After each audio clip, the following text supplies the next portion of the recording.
to Don't Retire, Inspire. My name is Augusta Albin, and I am a writer and your host.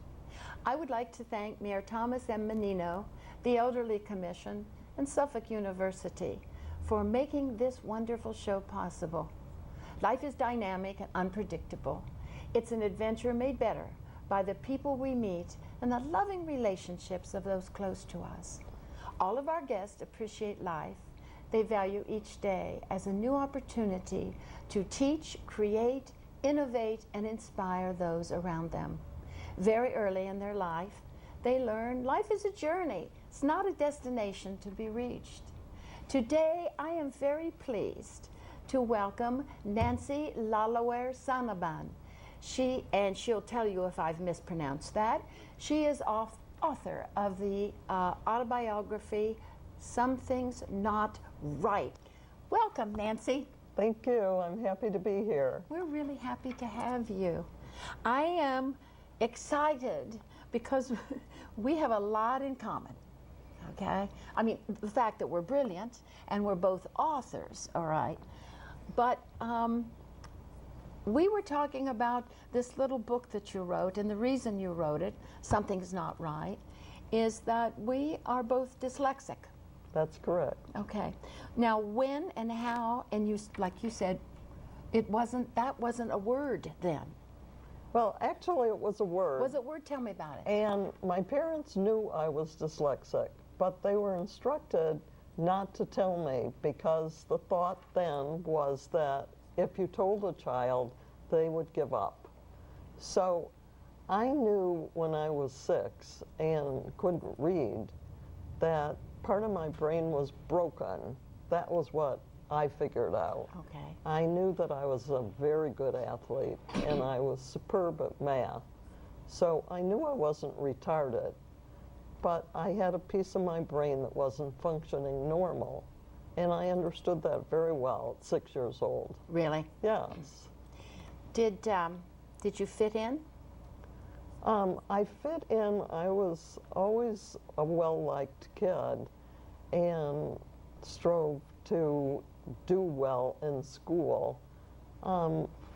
Actually, the shortest boy in the class was the best reader, and he had a desk in front of me, and all of the reading tests were true-false the first year. Oh, really? Yes. So I just put in my little boxes what he had put in his. Okay, lean over just to... And I worried all year that I would be caught, that his desk would be moved, that we would have a test, and he would be out sick. I mean, it was really heavy. That's heavy. For a first grader to be carrying. In second grade, the teacher called each of us up to the desk. Oh, the same too, this young man? And wanted us to read to her. Oh, God. And I mean, I could feel the tears welling up in my eyes. And I had to tell her that I couldn't read, and she gave me this ridiculous baby book that had pictures in it with one word. And I could see everybody else had grown-up books. Oh, yeah. And it was very demoralizing. And I don't really know how I learned to read because nobody ever taught me to read.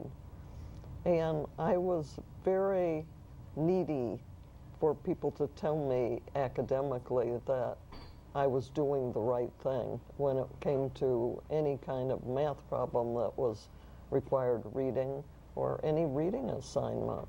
Sure, sure.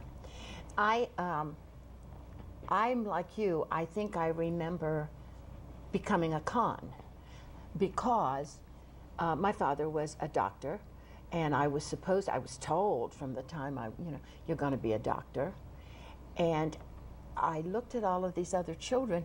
They were opening up books, Nancy, and they were just going to town. And I thought, none of that makes any sense. It didn't make any sense with scribbles. Well, yes, it could have been hieroglyphics. It was, and I thought, I didn't know why I couldn't learn. But you soon learn ways to get around it. Get around it. Were you a class clown? I don't know what that is. But it's someone that rather entertains people. Oh, no. I wasn't an You were entertainer. I was just, I did whatever I could do really well. And that was math. Was math, and I did extra projects for all my classes. Oh, yes, of course. The scrapbooks and so. Oh, yeah, anything that was extra credit. Because are you creative? Yeah. Of course you're creative. I was always, all my papers came back, lacks creativity. You're kidding? Yeah. So when I started getting patents, it was rather surprising to You were me. getting patents for what? Well, later on, I started inventing things and getting patents, and that was kind of surprising. What do you have patents for? I'm curious. Well, when nobody could teach my son And now you married and had 4 children, is that right? in 5 years. In 5 years, and 3 of the 4 are dyslexic. 3 out of the 4 are dyslexic. 2 had attention deficit hyperactivity disorder. 1 was ADD. And my son actually is on the high end of the autism spectrum.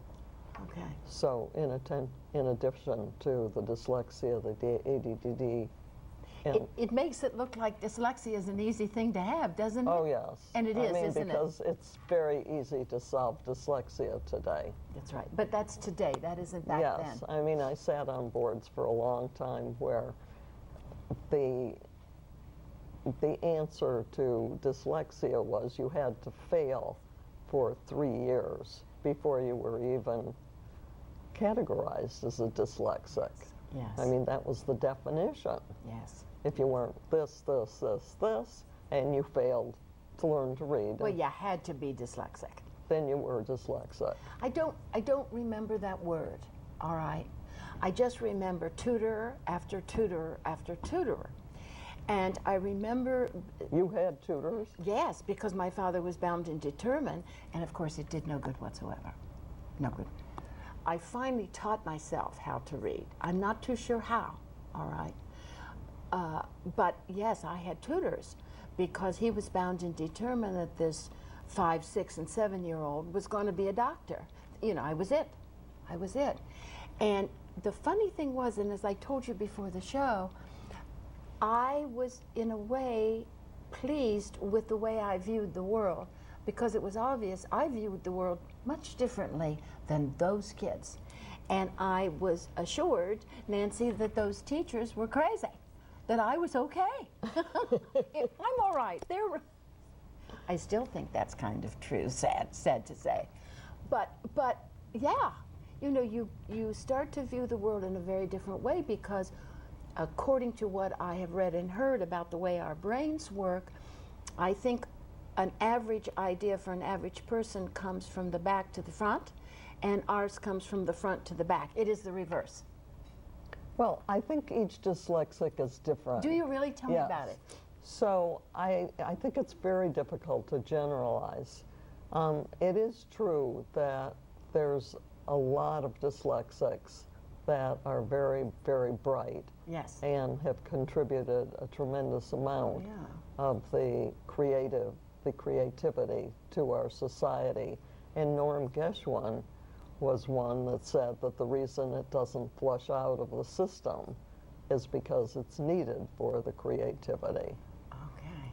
So I think that that is probably true, but I think it's very hard to generalize.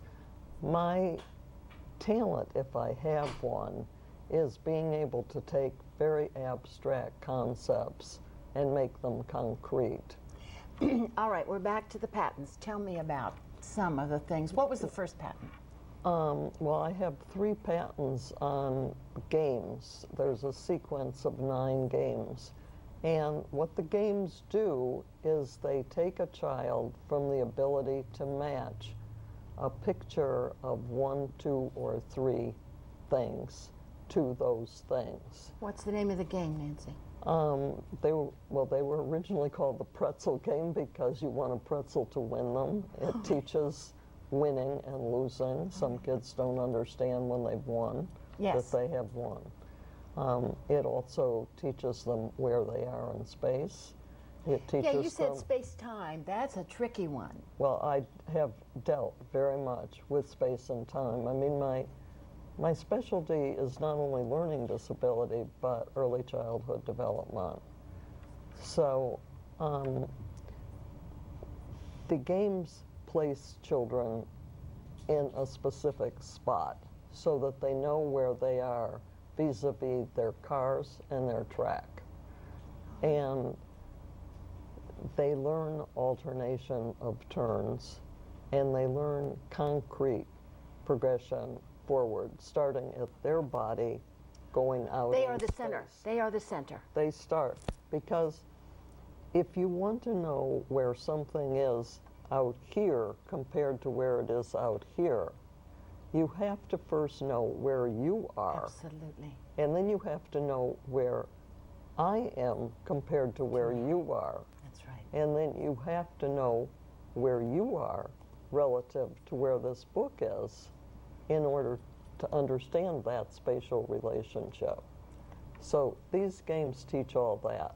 They take a child with the ability to match a picture of 1, 2, or 3 cars to 1, 2, or 3 cars, and they teach them all the concepts necessary for playing most board games like Monopoly or Sorry or any of those So games. this is a step for them too once they learn this.